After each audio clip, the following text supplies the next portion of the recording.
¿Cómo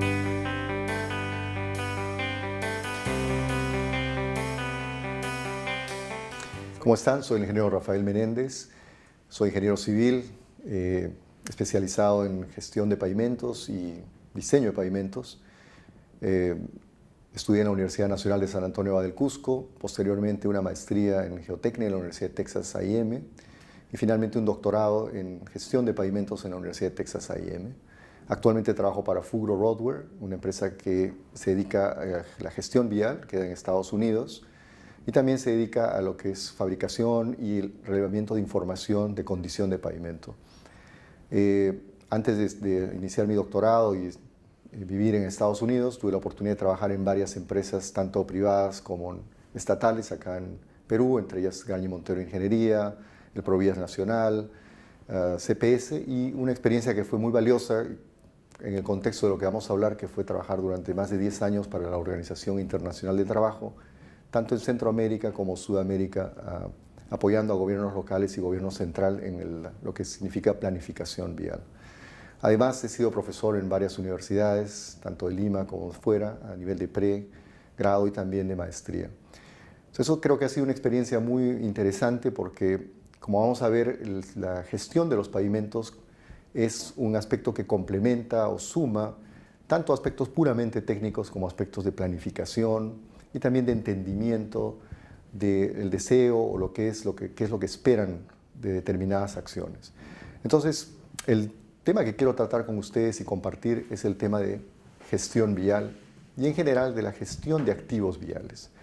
¿Por qué este tema empieza a cobrar relevancia? Es porque en el Perú la consolidación de las redes viales está cada vez mayor, es decir, que los principales ejes viales, que son las carreteras nacionales, están en una etapa de desarrollo tal que ya se han cubierto las partes básicas que significa accesibilidad, la parte que significa conectividad, pero estamos yendo hacia una dirección que es atender lo que significa funcionalidad, es decir, que el usuario empiece a sentir que es adecuadamente servido por las vías, pero además también a una etapa mayor, que es el tema de integración y que las vías actúen como lo deben ser agentes dinamizadores del desarrollo tanto económico como social. Entonces, ¿qué es la gestión vial? La gestión vial viene a ser la administración de las redes, pero es una administración que combina tanto aspectos técnicos como aspectos sociales, aspectos organizativos. Entonces, este concepto, esta forma de manejar las redes viales se puede acomodar tanto al ejercicio o a la funcionalidad que tiene una empresa privada, un concesionario, como también a nivel de Estado. ¿Dónde surge la idea? Este tema de la gestión vial es todavía en los años 60 en los Estados Unidos, donde empiezan a ver que no era suficiente tener un conocimiento de los materiales, de los diseños, sino también había que entender y mirar hacia adelante cómo se iba a comportar, cómo iba a funcionar el pavimento más adelante. Eso es un aspecto que llevó a que, en un primer momento, dado que las entidades que tenían a su cargo los sistemas de transporte necesitaban entender y conocer, en los años 60 se empieza con este concepto y va avanzando hasta la fecha que tenemos algo o conceptos mucho más claros y establecidos. Entonces, el sistema de gestión vial, que se inicia como un sistema de gestión de pavimentos, lo que está sucediendo ahora es que la tendencia es a que sean sistemas donde se pueda manejar no solamente pavimentos, sino también todos los activos viales, todos aquellos elementos que tienen valor y que tienen que ser adecuadamente administrados. Entonces empezamos pensando y definiendo los alcances que puede tener un sistema de gestión. Había mencionado que se trata de administrar lo que comprende una determinada red, pero entenderán que para poder administrar una red hay que entender, conocerla. Entonces partimos de cosas básicas como pueden ser los inventarios viales, que es la identificación de las características, ubicación que tienen los activos o los pavimentos, si es solamente en pavimentos, pasando también por aspectos en los cuales hay que tratar de interpretar cómo van a funcionar en el futuro. Esos son los principales componentes, pero también necesitamos manejar adecuadamente la base de datos, la base de conocimiento. Eso significa que hay que predefinir qué expectativas tenemos, hasta qué punto vamos a desarrollarnos. Y lo que es ya el nivel superior es que se convierte en una herramienta de planificación. una herramienta que facilita que los ingenieros podamos determinar qué actividades se requieren hacer en el futuro en los pavimentos. Entonces, veamos un poco de historia en el Perú. Es interesante ver, quizás el punto de quiebre en el Perú es el año 90. Hasta antes del año 90 sí existía, por supuesto, existía vialidad. La vialidad en el Perú es tan antigua como la cultura incluso pre-inca, porque los sistemas primarios de transporte en el Perú fueron dados desde la época inca. Los ejes a partir de los cuales los españoles empezaron a construir sus propias conexiones fueron basados en los incas. Pero en el año 90, sin ir tan lejos, la vialidad en el Perú venía, estaba en un estado de deterioro tal debido a que no había sido adecuadamente atendida. En el 90 se produce un punto de quiebre en lo que significa el desarrollo del Perú y también el desarrollo vial. ¿Por qué? Porque a partir de este punto en realidad se empieza a hacer un trabajo mucho más ordenado de lo que podría ser en un primer momento recuperar la red vial. Y después de recuperar la red vial significa mantenerla. Entonces, a la par de que se van haciendo trabajos primarios, que es rehabilitar,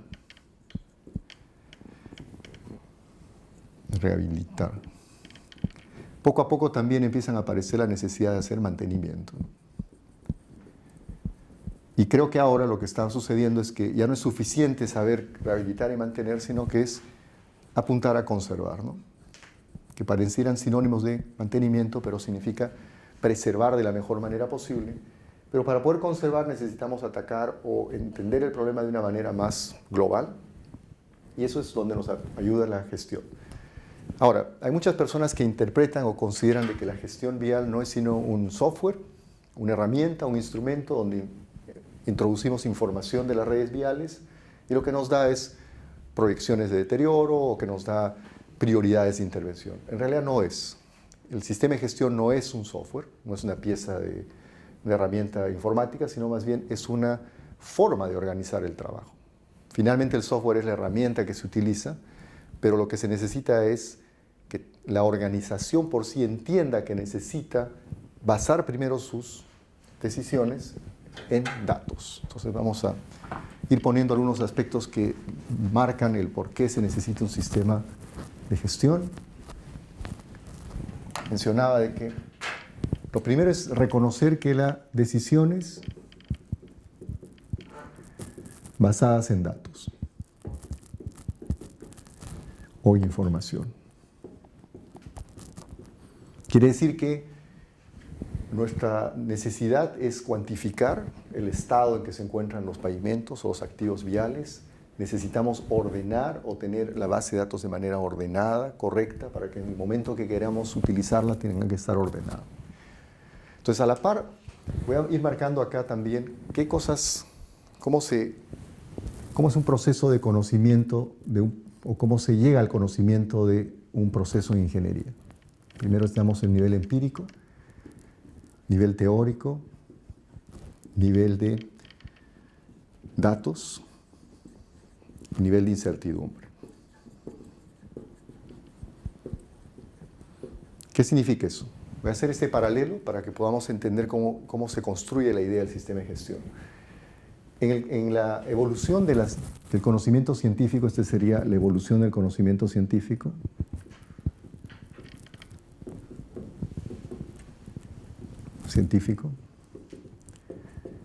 La primera etapa que tuvo el hombre en el conocimiento científico fue la empírica, quiere decir que observaba algo y a partir de mi observación y mi interpretación tomaba una decisión. Ese es, digamos, el principio más elemental que podríamos tener en la ingeniería. No teorizo nada, no entiendo qué es lo que sucede, pero observo algo y digo, va a funcionar probablemente de esa manera. Y eso es cuando solamente tenemos datos y no somos capaces de interpretar qué nos están diciendo los datos. En muchos casos hay personas que pueden acudir, trabajar, tener muchos años de trabajo en una determinada especialidad, pero no son capaces de construir a partir de sus observaciones algo que fundamente una teoría. Entonces, el siguiente estadio en la evolución científica vendría a ser la teorización de las cosas, donde yo empiezo a decir, sí, creo que funciona de esta manera, esta es la parte analítica que soporta o que sostiene o sustenta lo que yo considero que debe ser. Y este es un nivel un poco más avanzado, y esto es lo que sería el modelamiento en el caso del sistema de gestión, ¿no? Estoy haciendo el paralelo qué componentes tiene y por qué son importantes.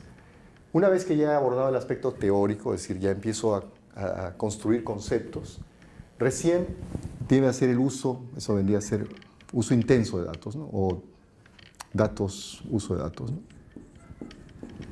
Y esto corresponde a las calibraciones, ajustes.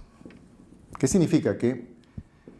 ¿Cuál es la tendencia actual? Es que vamos a tener cada vez mayor volumen de información disponible como ingenieros. Si antes podía realizar tan solo un ensayo por el costo que tenía o por las dificultades de ejecutar el ensayo, ahora tengo alternativas tecnológicas que me permiten relevar información en gran cantidad. Entonces, nuestro siguiente reto en ingeniería es, sé algo de teoría, pero ahora tengo un volumen de información tal que empiezo a tener dificultad para interpretar esa información. Y ese es el data mining, por ejemplo, es las técnicas de qué podemos extraer de la información. Entonces, ahora hay equipos de relevamiento de datos que permiten conocer de manera continua, con mucha frecuencia, como son la rugosidad, deflectometría, como puede ser textura. Entonces, ¿qué hago con los datos? En muchos casos esos datos podrían no ser necesario conocer la teoría. Es lo que sucede muchas veces ahora con los aplicativos que tienen ustedes en el teléfono, que van recogiendo información propia de ustedes. Ustedes están llevando esa información a la cloud, a la nube, y desde ahí no han teorizado, simplemente empiezan a manejar los datos, a interpretar los datos y les devuelven a ustedes, por ejemplo, la mejor ruta para llegar a un determinado lugar, o les devuelven información de cuál es el restaurante que se ajusta mejor a vuestros requerimientos o cualquier otra de esas decisiones. Entonces, no es que haya teoría, sino hay uso de datos. Entonces, reconozco que he podido construir teoría, pero también reconozco que tiene que haber aspectos que son fruto del conocimiento y acumulación de datos. Y el nivel más avanzado y último vendría a ser si yo soy capaz de cuantificar la incertidumbre, y es cuando yo puedo hacer un sistema de gestión, incluido riesgo, ¿no? Basado en análisis de riesgo, ¿no? En el cual ya no solamente conozco, puedo predecir, sino que también estoy en condiciones de anticiparme a aquellos elementos que pueden generarme un problema en el manejo, que podría ser un riesgo o el impacto, o tengo que cuantificar el impacto que tienen diferentes componentes. Entonces, si ustedes se dan cuenta, el sistema de gestión de pavimentos o el sistema de activos tiene un paralelo con la forma en que nosotros vamos creciendo en conocimiento en ingeniería. Entonces, cuando una entidad decide que va a empezar a administrar sus activos viales basado en conocimiento, basado en data, es porque va a evolucionar a través de esto, ¿no? Entonces les mencionaba de que lo que hacemos o la correlación que existe entre la evolución del conocimiento y también la forma en que se implementa un sistema de gestión. Eso quiere decir de que cuando nosotros queremos empezar a construir un sistema de gestión, lo primero que tenemos que determinar es qué calidad o qué tipos de datos vamos a recolectar. Si nosotros somos, por ejemplo, parte de una concesión vial, es evidente que los términos que están dentro del contrato de concesión nos determinarán la frecuencia y tipo de datos que hay que relevar. Pero si nosotros somos, por ejemplo, un agente o un funcionario del Estado, nuestro interés no irá por el lado de, por ejemplo, la optimización o mejora de ciertos parámetros, sino más bien la protección del usuario, cómo desde el punto de vista del usuario tiene que atenderse eso. Entonces, ahí empieza a marcarse la diferencia entre un sistema de gestión vial para un agente o para una empresa privada y más bien para el Estado. Repito, el Estado persigue como fin último que los usuarios encuentren satisfacción en la vía, que haya seguridad, que haya confort, que haya menor impacto ambiental, mientras que si el usuario o el propietario del sistema de gestión va a ser una entidad privada, lo que busca es maximizar la vida útil de la vía, busca minimizar sus costos, busca mantener en lo posible los niveles los niveles de servicio que va a brindar, porque eso le genera un beneficio económico. Entonces, eso va a ser fundamental para que decida qué magnitud, qué cantidad de datos, con qué frecuencia debo relevar. La etapa del modelamiento dentro del proceso es una etapa en la cual ya tengo datos, pero tengo que basar, como acá lo mencionaba, a partir de ciertas teorías. Y es en el punto donde tenemos el mayor soporte, porque esa es la parte de la ingeniería que más se ha desarrollado. ¿A qué me refiero? Los ingenieros civiles no somos científicos, somos personas que aplicamos el conocimiento científico a través de técnicas. Entonces la técnica o la conversión del pensamiento, del modelamiento teórico, se traduce en un modelo de comportamiento. Entonces sería hacer un modelamiento del comportamiento, del material, del comportamiento del pavimento. Y ahí es donde, repito, hay mucha información, pero de todas las fuentes de información que a la fecha existen, ya estamos tendiendo, la tendencia es hacia lo que se llaman métodos mecanísticos empíricos o métodos mecanísticos. ¿Qué significa? Que ya hay una base de conocimiento que se ha ido construyendo, orientando el conocimiento de la ingeniería hacia desarrollar modelos mecanísticos, lo podemos traducir más bien como modelos analíticos. Entonces, una vez que nosotros hemos planteado el modelo, es decir, la forma que vamos a plantear o que vamos a analizar el deterioro o analizar la evolución, lo que tenemos que determinar son qué indicadores me interesaría analizar. Esto lo voy a desarrollar un poco más adelante, pero ahora solo quiero recordarles que estos indicadores están en realidad conectados con qué decisiones o qué componentes son los que voy a medir. Lo siguiente es, efectivamente, en una condición ideal, los aspectos teóricos debían de concordar con la realidad, pero eso no existe. Eso es imposible. Entonces necesitamos desarrollar calibraciones y ajustes. El problema de las calibraciones y ajustes en un sistema de gestión es que toman tiempo. Y eso no siempre tenemos. Cada vez es mayor la exigencia de que obtengamos resultados en corto plazo. Pocas veces se permite que pueda tener años para llegar a tomar una decisión. Normalmente piden que este producto esté disponible rápidamente y por lo tanto, cuando quiero hacer las calibraciones y ajustes, es imposible pensar en que las voy a hacer en poco tiempo. Eso significa que tengo que prepararme, tengo que tener una forma de ir alimentando mi sistema para que cuando llegue a esta situación tenga la suficiente data. En este caso vamos a explicar un poco más adelante. Hay un programa en los Estados Unidos que se llama el LTPP, que viene haciendo un trabajo de recolección de información desde hace muchos años y que puede ser nuestro punto de partida cuando queremos empezar a interpretar y ajustar las calibraciones. Y lo último es cuando ya hemos construido, hemos sido capaces de saber cuál es el modelamiento, la razón de ser del sistema de gestión es una herramienta de ayuda a la toma de decisiones. Ese es en esencia, ¿no? No es divertirnos recogiendo datos, no es haciendo los mejores modelos ni las mejores calibraciones, es ayudar a que las decisiones que se toman sean las correctas. ¿Y qué es lo que uno decide en los pavimentos? Decide tres cosas. ¿Cuándo debo hacerlo? ¿Cómo debo hacerlo? Que es las técnicas que debo aplicar. ¿Y cuánto me va a costar? Entonces, si soy capaz de responder esas cosas con el sistema, es suficiente. Entonces, el sistema podría ser desde un cuaderno en el cual acumulo mis datos y tomo mis decisiones, que sería para una cosa muy simple, hasta un sistema que abarca todo, un sistema informático, donde tienes recolecciones automatizadas, donde tienes calibraciones que se van ajustando de forma periódica. Pero, repito, la esencia o la razón de ser es tomar decisiones. Entonces, cuando toman decisiones y no tienen información para tomar las decisiones que tomen pueden ser acertadas o equivocadas.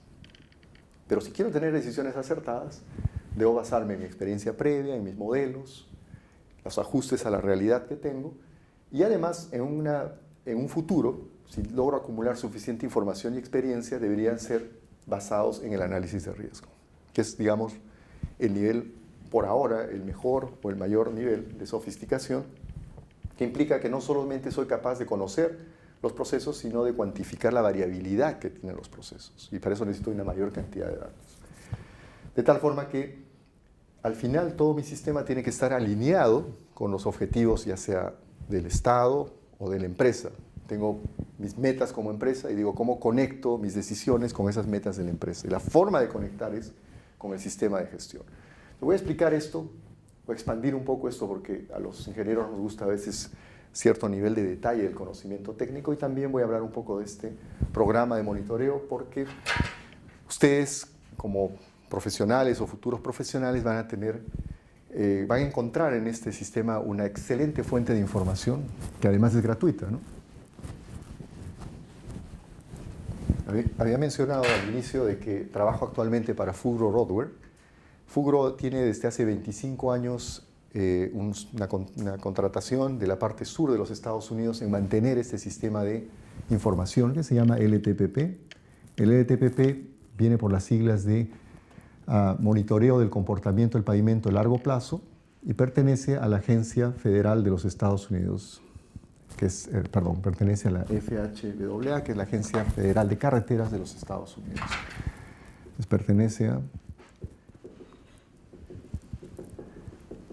FHWA. Es una base de datos de 2.500 secciones de tramos de prueba de pavimentos, 800 en servicio, desde el año 1987. Eso implica que en muchos de los casos voy a tener información que supera incluso la vida útil que normalmente consideramos para los pavimentos. Los pavimentos pensamos en 20 años, acá tenemos más de 20 años de datos. Esta base de datos es gratuita, pueden acceder libremente. La página web es www.infopave.com. Esta página los va a llevar a la actual página web, porque ha sufrido un cambio, ahora está alojada dentro de la FHWA, pero si digitan esto, accede. Y además, no solamente pueden visualizar las mediciones que se han hecho, sino también se puede acceder a toda la biblioteca de investigaciones que se han realizado. Se puede acceder a algunas herramientas de análisis que también están disponibles. Y sobre todo a una cosa interesante, se accede a la base de datos MERRA, que es una base de datos de clima.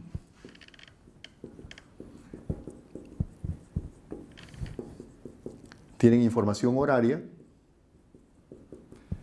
Hay información horaria. También pueden agruparla en mensual o anual, si así lo desean, de todos aquellos parámetros que inciden en el pavimento. ¿Qué son? Estamos hablando de precipitación pluvial, temperatura, radiación solar, viento, alvelo, nubosidad, que son parámetros que le sirven al ingeniero de pavimentos para modelar el pavimento, para entender su comportamiento y en algunos casos también para definir, por ejemplo, drenaje, pendientes, tipo de cemento asfáltico. Entonces yo los invito a que vayan a Infopave, van a encontrar una fuente inagotable de información. Digo inagotable porque es casi imposible que puedan usar toda. Otra ventaja de Infopave es que tiene un aplicativo de ayuda, de tal manera que ustedes, si no entienden algo, pueden solicitar que alguna persona vinculada a esto los ayude. La limitación es que esté en inglés, pero es una buena oportunidad de practicar vuestro inglés, porque hoy en día sin esta herramienta que es el idioma inglés es muy difícil que puedan navegar con facilidad en todas las páginas que existen y que están disponibles. Ahora, ¿qué indicadores participan dentro de un sistema de gestión? Había mencionado que dependen en gran medida de quién es el usuario del sistema, pero a grandes rasgos podemos decir que son estructurales, la información que necesito es estructural o funcional. Empecemos por la más directa, que es la funcional, es el usuario. ¿Qué percibe el usuario? ¿Cómo piensa que la vía debe estar? Entonces, cuando ustedes tienen puesto un sistema o implementado un sistema, el usuario puede ser el juez final, digamos. Ustedes pueden creer como ingenieros de que vuestra carretera es lo mejor posible, que es extraordinaria, que cumple con todos los estándares internacionales, que tiene la estructura conveniente, pero si el usuario no lo percibe de la misma manera, por ejemplo, tiene mucha rugosidad, tiene problemas de diseño geométrico, no es segura, no tiene las dimensiones adecuadas, entonces el usuario, que es el que va a mirar o va a evaluar la vía, no va a estar contento. En el Perú tenemos, digamos, todavía una mala costumbre de no quejarnos. Entonces el usuario no va a trasladar esa queja, sino la va a reclamar, la va a compartir con otros usuarios, pero no la va a trasladar a quien debe trasladarla. Les hago el ejemplo, yo trabajo en Estados Unidos, los usuarios reclaman. Si ha sucedido algo en la vía o encontraron un bache, ellos reclaman porque se sienten con el derecho por haber pagado los impuestos. Entonces, desde el punto de vista funcional, uno de los aspectos principales que se mide es el IRI, que hay una traducción, creo, errónea de decir que es la rugosidad. En realidad debíamos llamarle la regularidad superficial.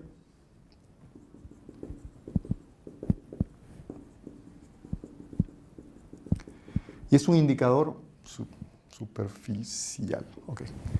Es un indicador de cuánta variación tiene la superficie, y eso va a impactar en el confort al manejar. Cuanto más irregularidades haya, uno siente más vibración, menos confort. Por lo tanto, es un indicador es importante y potente que se suele medir. Otro tema es coeficiente de deslizamiento, que está relacionado con la seguridad del usuario para poder frenar a tiempo, para poder controlar el vehículo. Y eventualmente podrían ser algunas fallas como baches, que podrían hacer perder el control del vehículo, y ahuellamientos. Si bien es cierto, son estructurales, pero se convierten en funcionales porque afectan al usuario. Y desde el punto de vista estructural, lo que más medimos son deflexiones, ¿no? En el caso de las deflexiones, existen variedad de instrumentos, partiendo desde la viga Benkelman, que es muy utilizada en nuestro medio, pero bastante limitada, hasta pasar por deflectómetros ligeros, tipo LWD, o deflectómetros de impacto. Tenemos los LWD, FWD, y si están haciendo aeropuertos, HWDs. Hoy en día hay también los que se denominan TSDs, que son deflectómetros a velocidad de tráfico, y por lo tanto relevan información de redes en forma continua sin tener que detenerse. Pero no solamente tenemos deflexiones, sino también las evaluaciones superficiales. Las evaluaciones superficiales es la forma en la cual nosotros vemos las fallas que ya se han hecho evidentes. Pero decíamos que el sistema de gestión lo que trata es de administrar las vías, los activos viales, de tal manera que no solamente tenemos que ser reactivos, pues esto ya sucedió, sino también proactivos. Tenemos que tratar más bien de intervenir cuando es necesario, y por eso que las deflexiones son quizás una de las herramientas más poderosas para poder anticiparnos a lo que va a suceder. Lo que no sucede con las evaluaciones superficiales, porque cuando ya vemos, o el IRI, cuando ya lo medimos es porque ya sucedió. Entonces no podemos haber actuado con la premura o de la forma anticipada. Pero esto es en general lo que solemos medir. Ahora, para cada uno de estos hay instrumentos, algunos simples y otros más bien muy avanzados. Va a depender de la extensión de la red vial, de la precisión con que deseen obtener, de la facilidad con que tienen para procesar los datos, que elijan uno u otro sistema. Otro aspecto que es crucial dentro del sistema de gestión es la herramienta que utilizan para tomar las decisiones. Había mencionado que recolectan datos, construyen modelos, ajustan esos modelos, analizan o evalúan la incertidumbre. Pero, ¿cuál es la esencia del sistema? ¿En qué ayuda? Ayuda a tomar decisiones. Pero, ¿cómo puedo tomar las decisiones? Tengo los datos encima de la mesa, tengo la información, las proyecciones, pero tiene que haber un momento en el cual digo, tengo que hacer primero debo de hacer primero este trabajo, ¿qué trabajo debo hacer? ¿Cuándo es oportuno hacerlo? ¿Cuál es el impacto de hacerlo ahora y no hacerlo después? ¿Cuál es la mejor alternativa tecnológica de ese trabajo? Entonces, esos son la parte de la toma de decisiones. Por lo general, no vamos a pretender que el software tome las decisiones por nosotros. Lo que va a hacer es proveer información para que alguien tome la decisión. Pero para poder delimitar o decidir los niveles de importancia, tenemos dos opciones. O lo hacemos con ranking,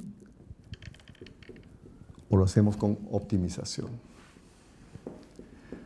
Ahí es donde empieza lo interesante, y ahí donde va marcando la diferencia si usan un software o no. El ranking significa que ustedes determinan la prioridad en base a algún indicador y ordenan la importancia de vuestros trabajos en función de ese parámetro. Puede ser, por ejemplo, la suma de relación beneficio-costo, reducción de tiempo de viaje, reducción de accidentes, qué sé yo, pero todo eso finalmente conduce a un indicador, a un valor, y establecen un ranking.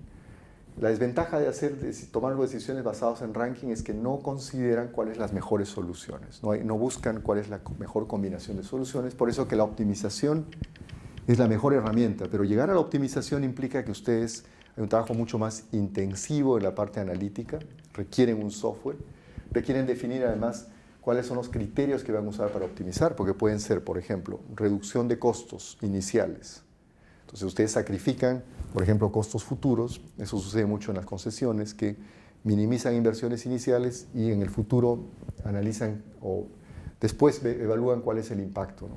Puede ser también optimizaciones con multicriterio. Entonces, introducen varios criterios a la vez para poder llegar a la optimización.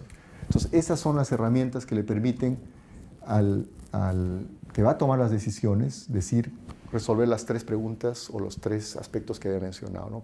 ¿Dónde, cuándo y cómo? Ahora, ¿cómo implementaron nuestros sistemas? Porque en teoría lo que yo explico puede ser razonable, pero no necesariamente fácil de ejecutar.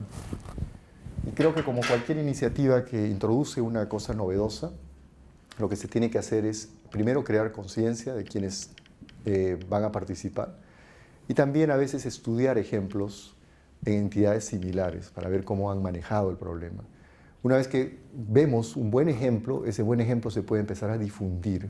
Por ejemplo, si ustedes pertenecen a una entidad, les ha interesado esto, les ha parecido que puede tener potencial, nútranse de ese conocimiento, empiecen a buscar en internet qué entidad parecida a la mía, de repente un municipio, si yo trabajo en un municipio, usó esto fuera del Perú o de repente en otro municipio del Perú, entonces ese es un buen ejemplo. Entonces empiezo a difundirlo con mis colegas, empiezo a crear corriente de opinión para que podamos tener una visión parecida. Todas estas iniciativas que en Estados Unidos se han dado no han sido fáciles. A veces son impuestas, digamos, por las condiciones, pero en los sitios que ha sido exitoso, ha sido porque hay un grupo humano que se ha comprometido, que ha creído que esta es una herramienta adecuada, y lo que ha puesto es difundir, crear corriente de opinión y empezar a tener el conocimiento básico y fundamental para poder construirlo. Ahora, hoy en día se puede consultar en línea a otras personas, se puede buscar ayuda en grupos que están especializados en esto, se puede incluso contratar consultores que están vinculados, ya no necesitan ni siquiera venir a veces, o sea, la barrera del espacio cada vez es menor. Entonces yo los invito a que la idea de esta presentación era motivarlos para que pongan dentro de vuestra agenda, dentro de vuestro conocimiento, que existen herramientas dentro de la ingeniería de pavimentos que les ayudarían a mejorar la administración de sus recursos, de sus activos viales.